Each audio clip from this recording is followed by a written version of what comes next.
करणी माता, तुम यहाँ से चली जाओ।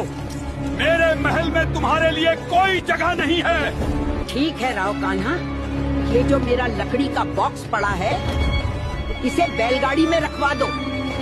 बस।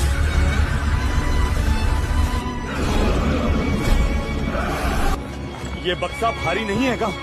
लगता है कोई अदृश्य ताकत इसे पकड़े बैठी है।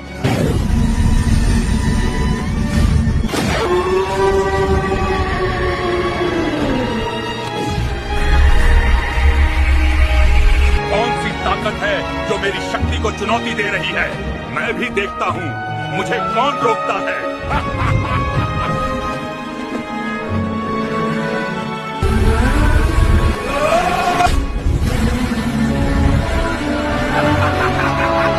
करणी माता, देखो तो सही, बक्से का एक पैर टूट गया है। आपको कोई कष्ट तो नहीं?